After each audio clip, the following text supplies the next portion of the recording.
Thank you. Good evening, everybody, and welcome to Ripen's Self-Directed Support Program webinar series.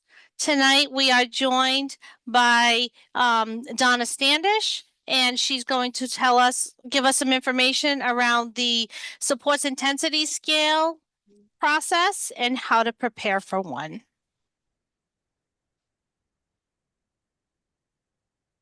For those of you who aren't familiar with Ripen, we are an independent 501c3 nonprofit organization, and we're led primarily by peer professionals, which means that the people that are working with you or the people that are on the phone with you or chatting with you have navigated the same systems that you're trying to navigate. And we concentrate our area in three main buckets around healthcare, education, healthy aging, and other services and complex systems. And self-direction is one of the service models that's available with your funding that's been approved by Behavioral Health Care, Developmental Disabilities in Hospitals, or BHDDH. And these are for people with intellectual and or developmental disabilities that have been found eligible and want to kind of take more autonomy and control over their lives by hiring their own staff, creating their own days, and setting their own priorities. And tonight's presentation is this is your self-directed support team. My name is Sharon, and I am the manager of the program.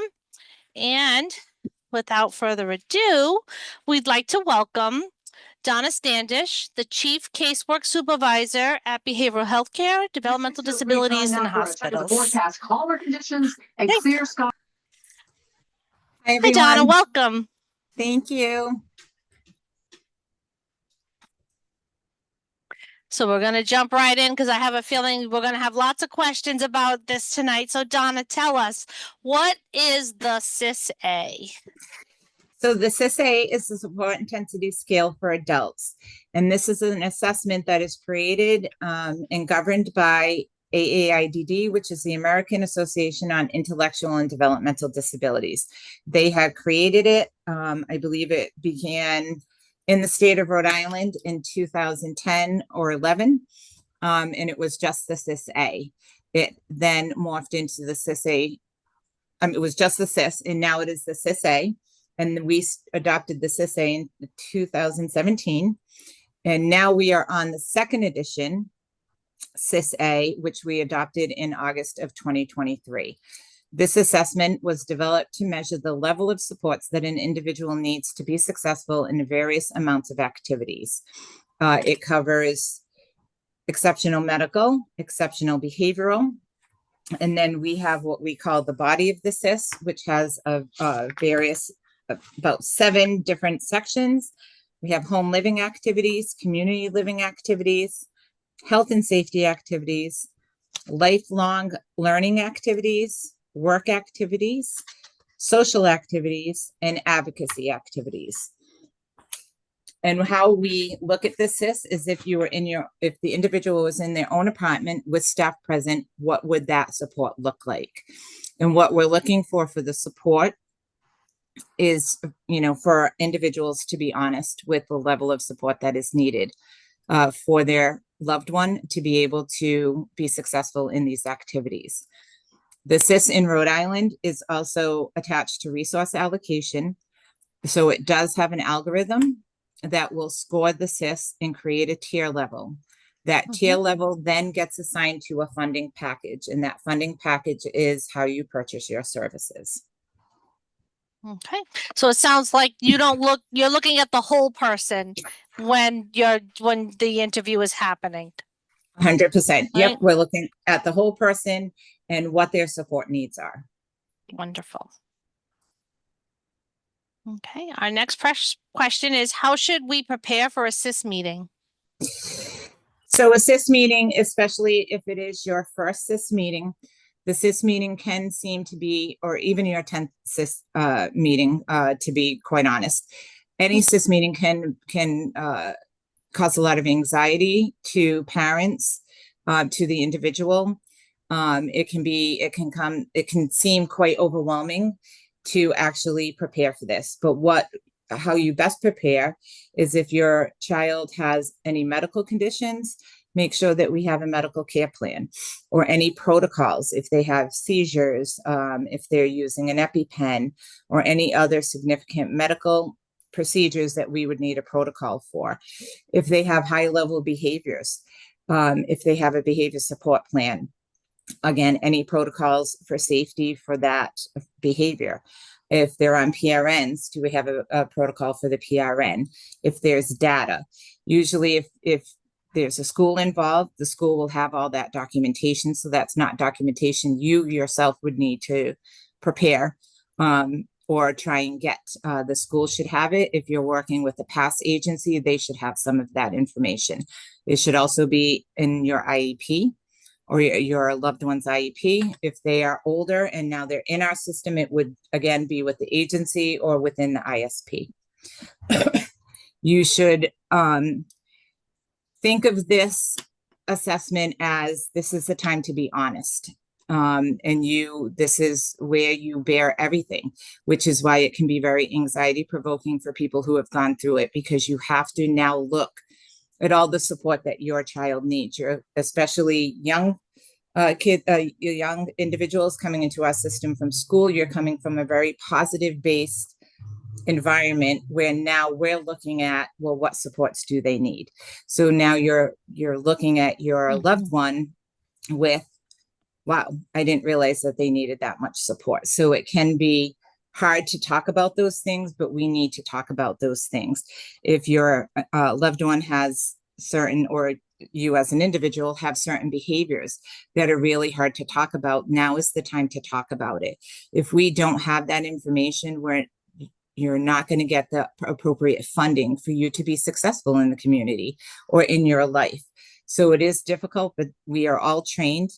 We are certified on an annual basis to conduct this assessment. So we're able to help you walk through that. But you have to come with all that information and be ready to share, your deepest, darkest secrets so that we can appropriately score the SIS so that you can get the funding that you need for services. Okay. That was a lot to digest. I don't know about everybody else here, but that was a lot. I do, when I went through the process with my son, your interviewer was very compassionate and took her time and really explained, why the questions were being asked. So I just felt she made me feel at ease. So if I can reduce some anxiety out there, yeah. Great. And our goal is not to work against you in a SIS. We want to work with you. Our goal is to make sure whoever the SIS meeting is for, that they are getting the funding that they need to be successful. Also, community people talk to one another. So sometimes people think if I score the highest score possible, I'm going to get the highest tier. And that's not always how that works. So when we're asking in the body of the SIS, we score it 3 different ways with 3 different scores: type of support, frequency of support, and daily support time. So if you score type of support, full support, that's what it is, because that's the highest number. That doesn't mean you're going to end up with the highest number going across. Because now if it's full support, we're rating you or staff doing that activity for your child or for your loved one or for yourself. So what you need to, that's where you need to be honest and look at what is the best support for who's being SISed. And if that's not full support and it's partial physical or, prompting and walking somebody through the skill and teaching them that skill, it's going to take you longer to provide that support. So the scores would be higher. So it's not always best to go for the highest scores just because somebody told you that's what you should do. You should be honest and work through that. And that's where you will get the score that needs to be. Right. Yeah, my son needs a lot of modeling. We do a lot of modeling in our house, and that takes time, It takes a long time. It sure is a lot easier for me to do it, but that's not helping him in the long run. That's not building his independence. So, okay. Oops, wrong way. Okay, so tell us, who should we invite to a SIS meeting? Yeah, who do we want at the table for the Okay, conversation? so we want anyone that the individual wants who knows them best at the table. So that can be family members, that can be family friends, that can be the agency that they work with, which we would want at the table. It can be the school members. Again, if he's in school, we would want the school there only because they come with the documentation and data to support any of the scores. But it should be people that the individual is comfortable with. We prefer, an AIDD prefers that we have at least three people that know the individual best. Now, we know in reality, some people don't have three people, so we can work with that too. But it should be anybody who knows the person for at least 3 months or more and really knows that person and is willing to talk about the support needs.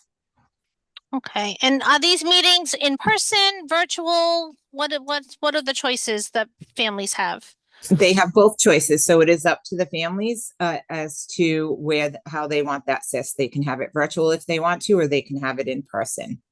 Okay, all right, It is their choice, not our choice. great. I'm gonna pause there for questions. Jane, do you see anything in the chat?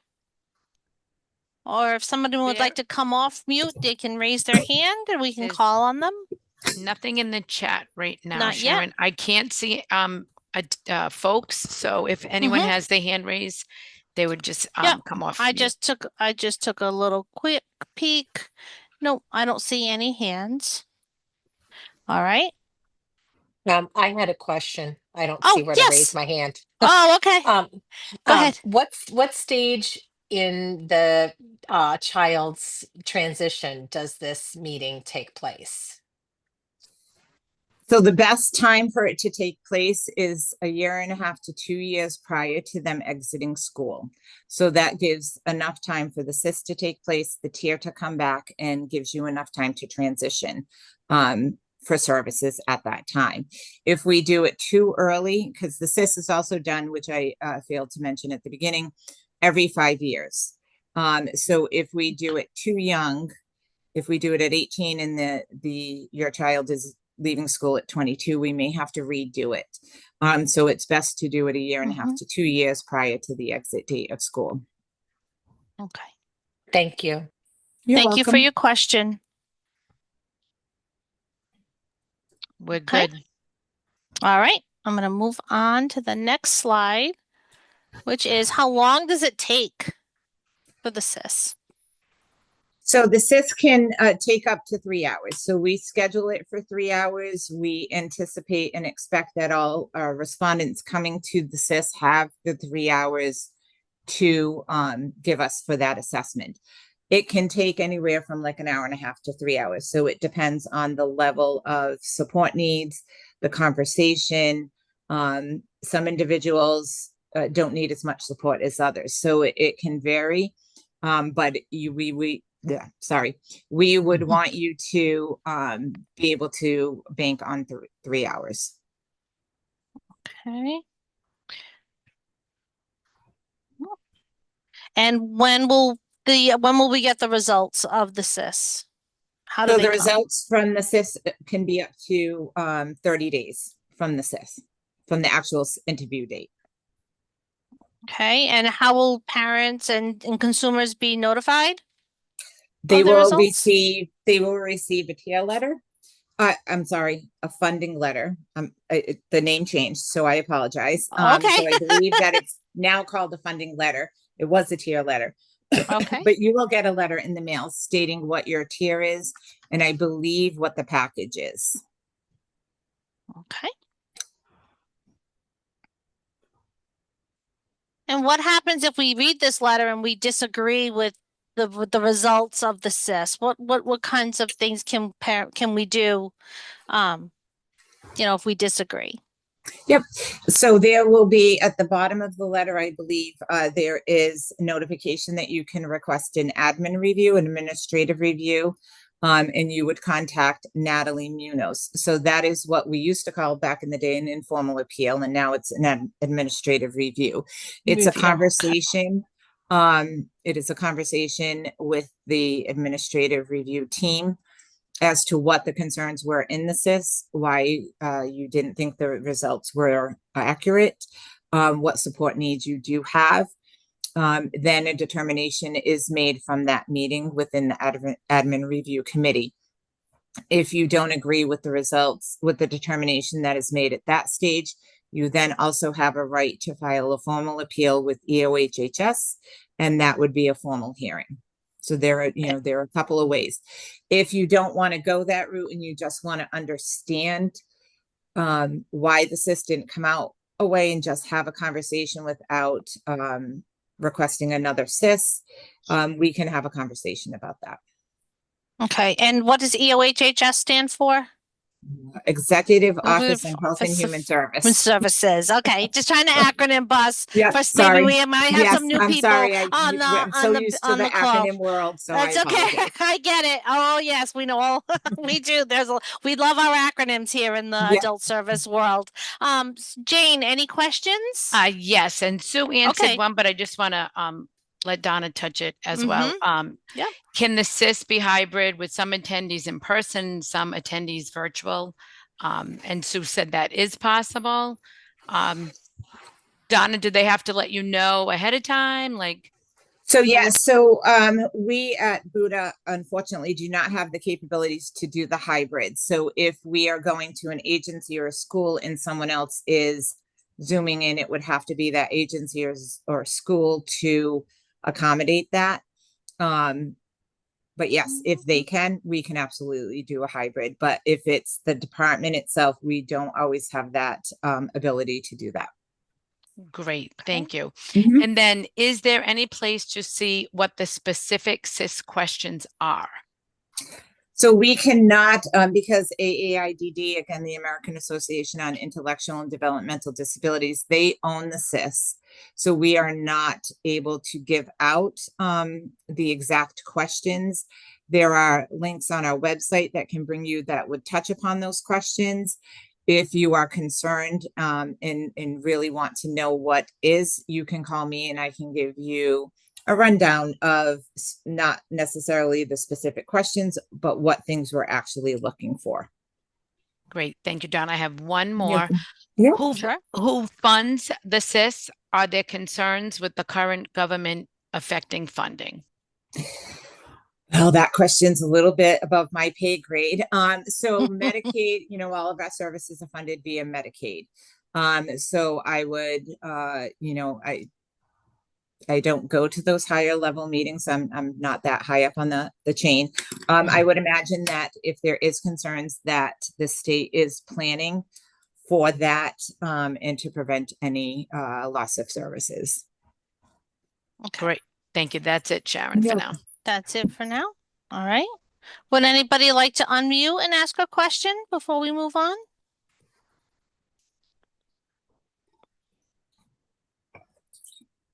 No?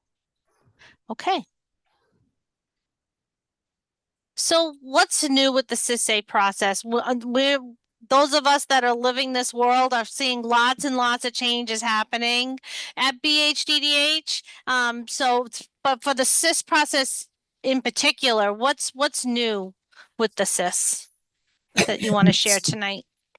Yep. So now the SIS has a 3-step process, and this came from a consent decree that we are under with the court, and the court monitor. Excuse me for 1 second. I have a scratchy throat. That's okay. So we developed what's called the 3-step process. So step 1 is having the SIS-A 2nd edition completed and conducted. Then at that meeting, we do what's called the ANSQ, which is, excuse me, the additional needs and support questionnaire. It is 8 additional questions which are not scored. So these are open-ended questions that are based on the scores from the SIS. So we tried to develop it so it wasn't too much of a burden after going through the entire SIS process. So it is, some of the questions are based on how you scored in the exceptional medical and behavioral section. If you need ASL or CDI interpretation, any major life change. So any of the youth in transition would want to answer that question. What supports would you need for that transition? If there's been major life changes with caregivers, living situations, things like that. So that's the second part of the process. The third part of the process is the individual follow-up. And this is a meeting that we schedule 3 weeks after the SIS. And it is a 3-question meeting. It can be a phone call. It can be another Zoom invite. We don't do it in person because it really doesn't last more than a half hour, because it's 3 simple questions. We give you time to be able to think, was there things that I didn't talk about? Especially for YIT, your first SIS, it's very overwhelming. And you may say, I meant to say this, I meant to talk about this. So that's your time to actually do that, to give us that information. That doesn't mean we can go back and rescore the SIS. Once the SIS is done, once we leave that meeting, we cannot change the scores. But this individual follow-up in this ANSQ is to just add for things that didn't fit into the SIS, or you might have not thought were important to put in the SIS, but after you thought about it, you realized it was. Or sometimes we have individuals who have sexualized behaviors or high level behaviors that you don't want to talk about in front of the individual. Here is the time. That's your last chance. Then we have an ANSQ committee review, where we go twice a week over these ANSQs that come with answers that we need to review. And then we determine, is there any additional funding on top of the tier that could come from that? That doesn't mean everybody's going to get that, but there are some cases where some of the things that were disclosed would be would require some additional funding on top of that tier. So that's what we do with this new process. And something that I did just say too, I should have said earlier, when you're preparing for the SIS, there are difficult things that you're going to need to talk about. So if you cannot talk about them in front of the individual that we are SISing, you can call me and we can talk through those things and pre-score the SIS, so that the individual can still have a part of being in the SIS and without upsetting them. So we can talk about those things, but it's better for us to know ahead of time, because some of those behavioral things or even medical things can affect other questions throughout the SIS. So if we know that ahead of time, we can pre-score that. Okay. So how long does the individual have to stay for the whole interview, the whole 3 hours? Then No, No? they don't. Okay. They can if they want to, but we do need to meet them. So thank you for bringing that up, Sharon. I should have said that at the beginning too. That's okay. We do need to meet the individual prior to the SIS. So even if it's for 5-10 minutes, we want to have a conversation. We want to meet them, observe them. And if they will be too upset to stay at the SIS, or you don't want to talk about certain things with them there, or they have a job to go to, or they have an outing to go to, they can leave the SIS. But they're more than welcome to stay for the entirety if that's what they want to do. Okay. And a question that I just got was, is the social worker or the conflict-free case manager a part of the team that shows up for the SIS? So they can be the social caseworkers that we currently have outside of the conflict-free normally do not come to the SIS because they cannot be a respondent. The conflict-free case managers are a little different. So if they've known that individual for a long time, they could be a respondent. Now you can have your social worker there and not be a respondent, but be there for support too. Okay. That's good. Good to know. All right. We're going to open it up to questions. Nothing in the chat right now, Sharon. Nothing? All right. Let's see. I had a few people that had to cancel last minute. So for youth in transition, can the SIS be done at the school, or does it get done in their home, or does it get done like in the community?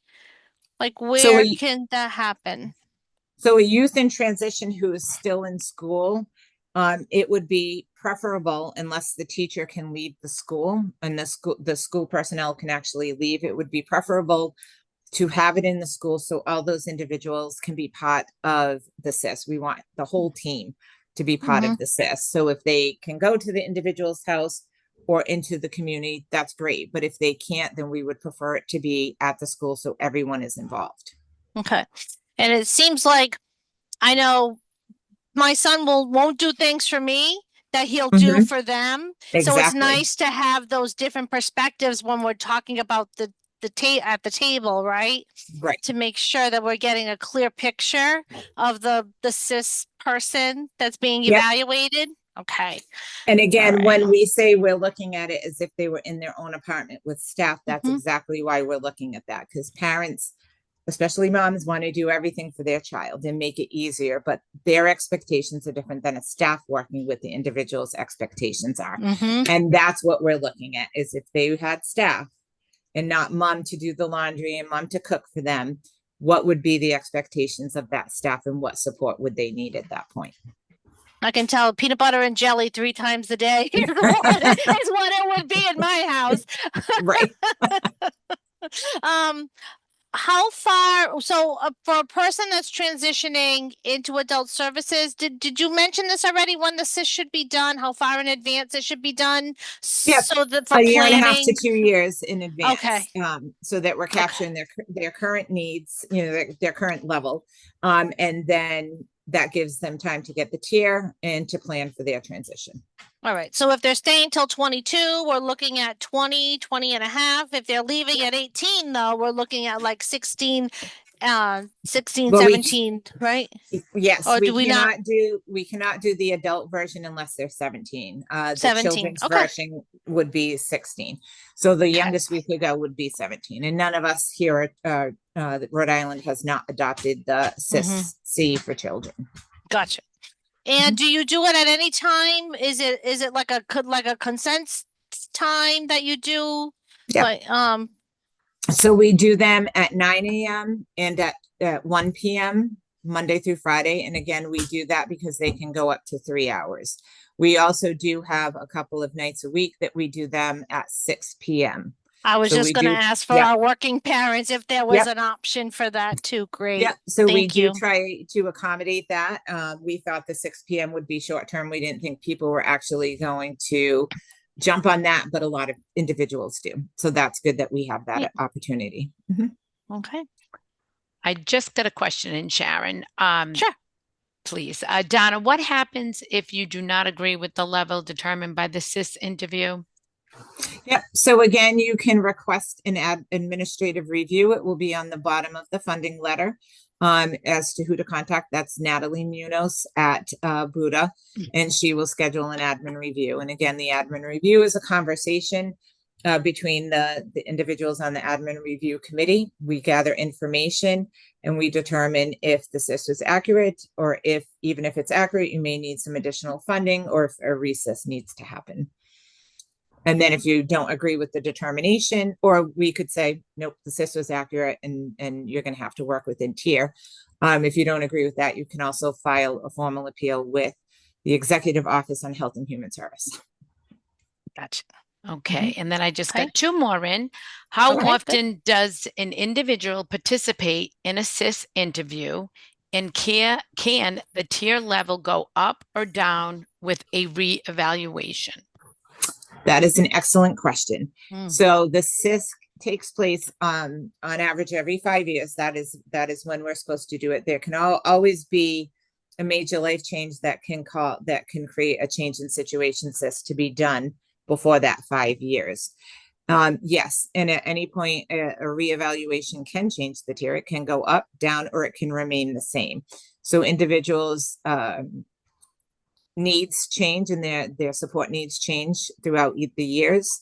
They could change for the positive, that now they're getting into the swing of being an adult, and it could drop, or vice versa. As they're getting older, they need more support. So yes, but it can also stay the same. And most times it does stay the same. So let's be honest, it's not like we have a huge tier drop or tier increase. Normally it stays the same. And Donna, I kind of think you answered this next one. Is the funding level increased every year? If so, what is the typical increase?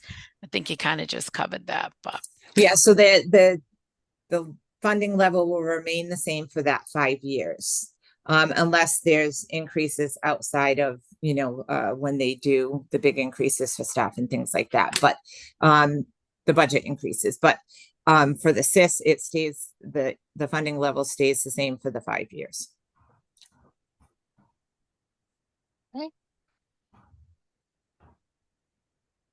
All right.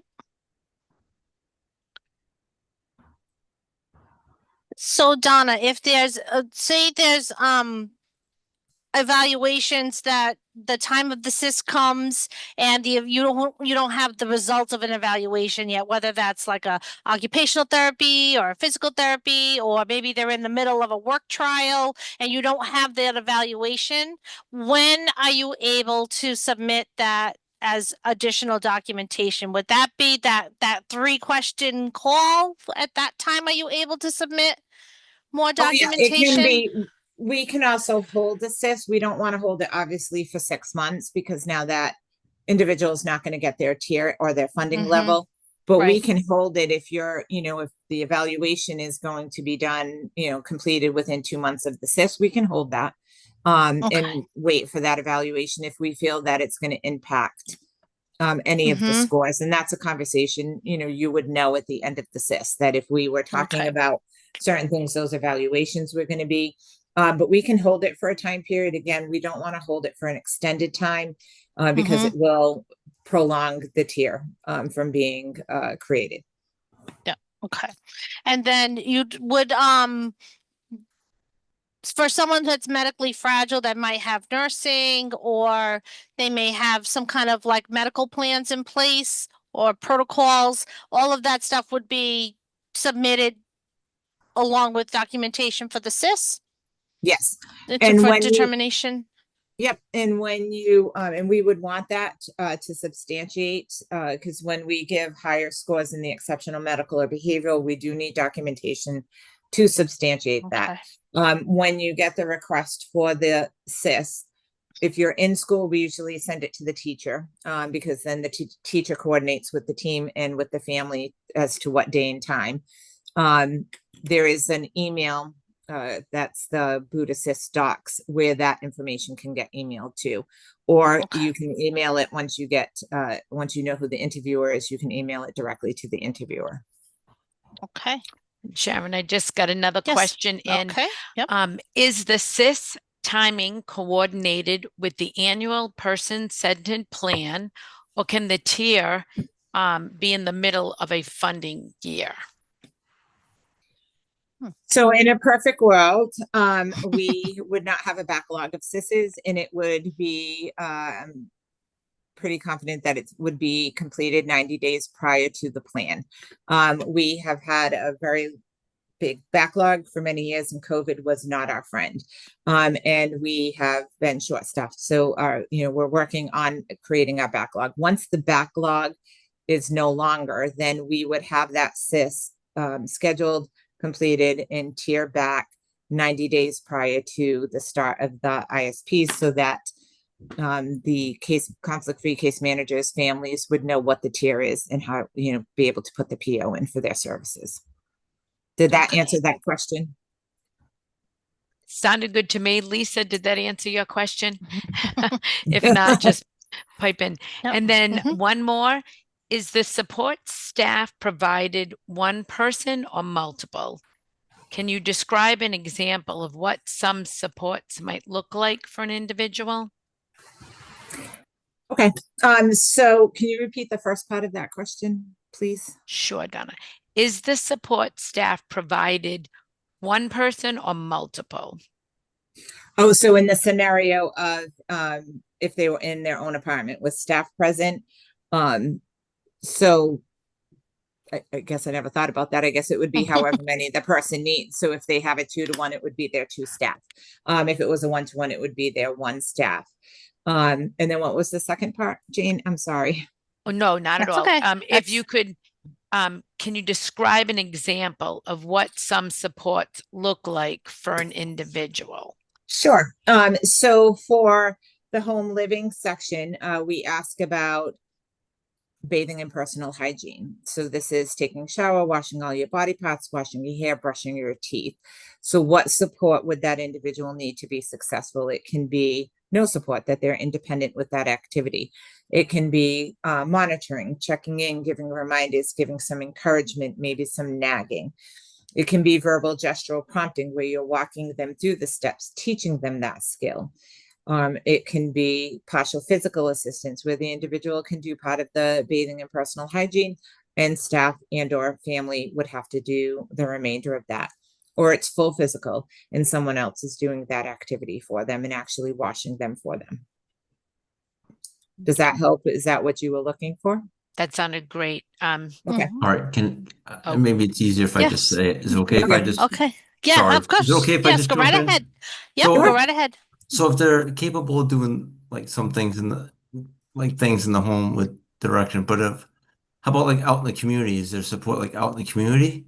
Yep, there's a whole community section where we're asking about participating in community activities, transportation, interacting with community members. So yes, there's a whole community section, and then there's questions sprinkled in each section that brings them out into the community and what supports would they need in the community.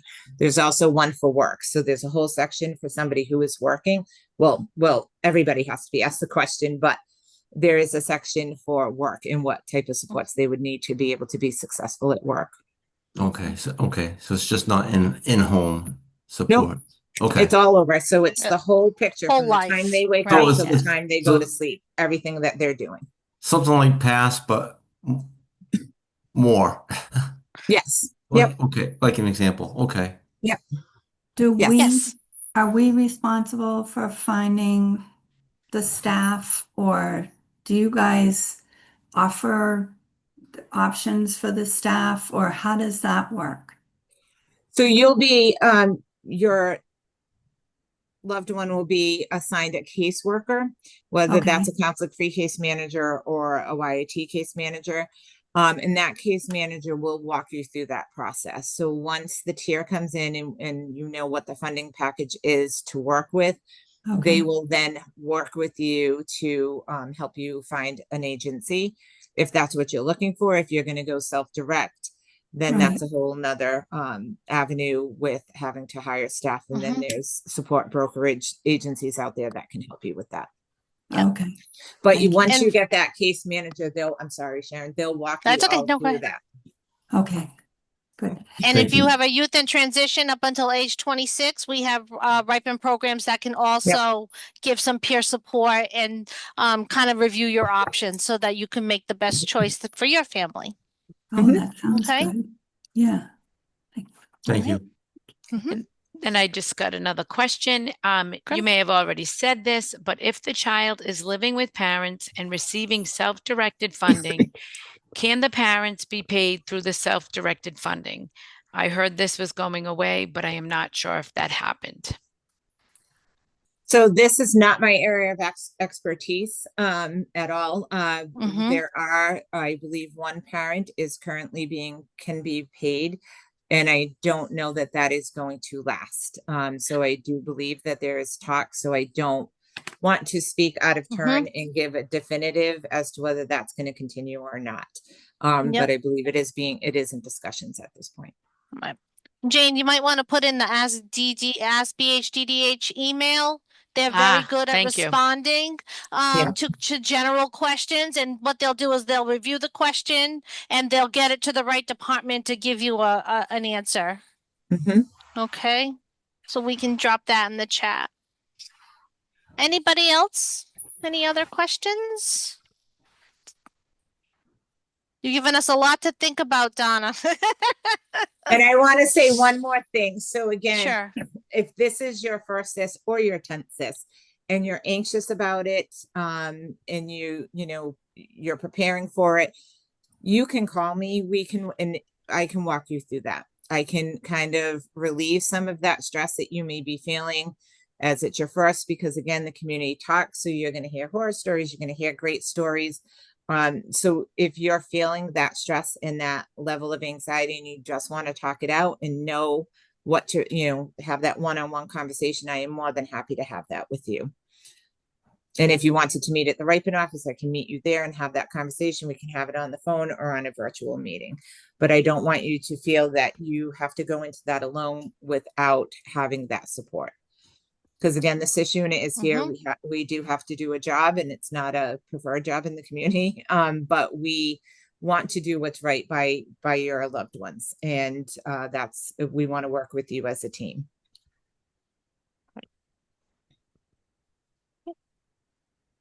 Last call. Any other questions on the chat? Sorry. We are good. We are good in the chat. Oh, How are we Okay. notified? How are we notified that our child needs a SIS? Okay, so if your child is in the school system in a YIT, there is a YIT unit. and that's the youth in transition. Sorry. Youth in transition. Sorry again, Sorry. my acronyms. I apologize. It's just That's part okay. of my life. Yep. So thank you, Sharon, for continuing to remind me of that. So there are a youth in transition unit. You might have heard the name Carolee Leach. If you haven't, you will. So she usually gives us those referrals and what age and the school exit date, and then we will schedule the SIS accordingly.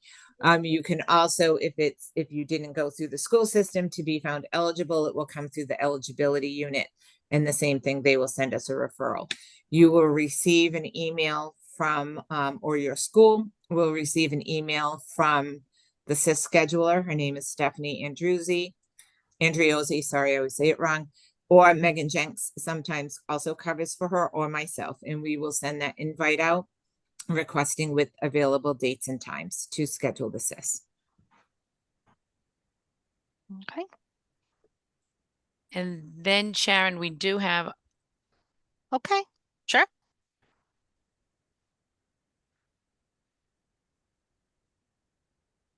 Oh, Jane, you're on mute. Whoops. sorry about that. Oh my goodness. Okay. For the individual who self-direct, do their staff have to be certified, or can it be anyone who knows the loved one? So kind of. Certified, I'm not sure what that means, to attend the SIS. Yeah, I'm not sure. I think we're moving I into can- asking. Oh, go ahead. I can ask. That's fine. Okay. So my question was, for a self-directing individual, does the staff member helping that person, do they have to be certified in anything like a CNA, or just be someone that that individual is comfortable with?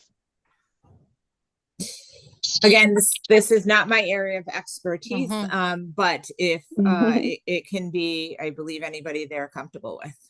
And they don't have to be certified in anything specific. Thank you. That's my You're understanding too, Donna. Yeah. But again, you can email the AskBHTDH email if we're wrong, I guess. Thank you. You're welcome. Hey. All right. And for families that have repeat SIS, how are they going to be notified? Is it through the caseworker, their case manager?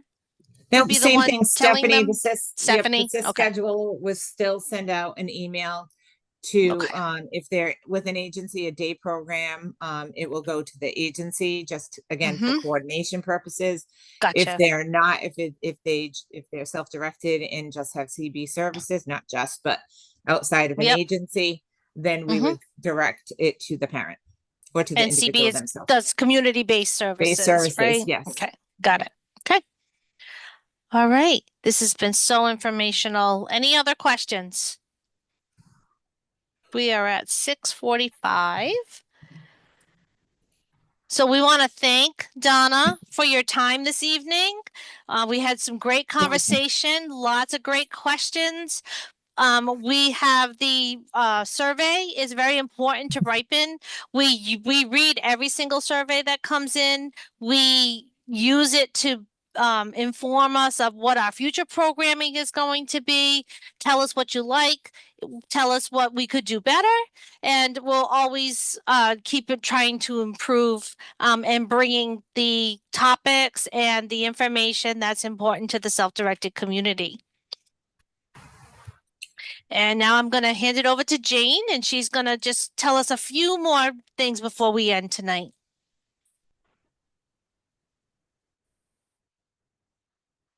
And thank you for having me. Thank you, Jane. You're muted. I am having issues tonight with my mute. I apologize. Please join us on Tuesday, December 2nd for the Healthy Relationships presentation by the Rhode Island Cross Disability Coalition.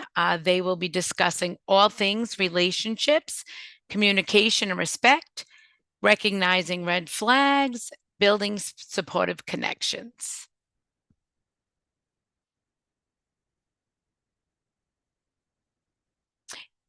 Please save the date, March 20th, 2026, for Ripen's second annual statewide self-direction conference at the Doubletree by Hilton in Warwick from 10 to 2. More details will be coming soon.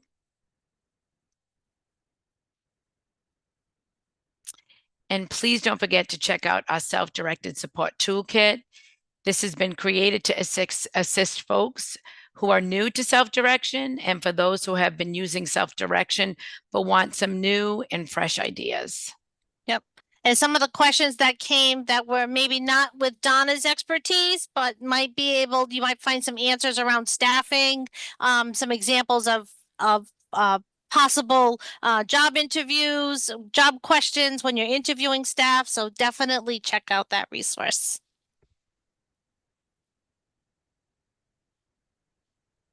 And if you haven't signed up for the self-directed support newsletter, please do so on our webpage. It is full of great information and fun items as well. Before I move on, I just want to, there's one comment in the chat that as a state, we have a work group looking at standard certification and training for the direct support professionals and those that work with self-direction. So there's more information, there's more behind the scenes work coming, and we should hear very soon about some new information. Okay, and if you've missed any of our previous webinars, please visit our webinar library where all our recorded webinars are posted. Mm-hmm. And if you need to reach the self-directed team, here is our contact information. We want to thank you again for joining us, and we will look forward to seeing you in the future. And I will drop the Ask BHDDH in the chat. Yep. And Donna, can you also put your email in the chat as well? When we send out the recording, we will also send out all these resources along with the recording. So any of the links that were put in the chat during the presentation, like the assessment process link on the BHDDH page, or the frequently asked questions about the SIS, all of those resources are going to be in our follow-up email. Okay. Thank you, everybody. We hope you have a great evening. Thank you. Bye. Bye.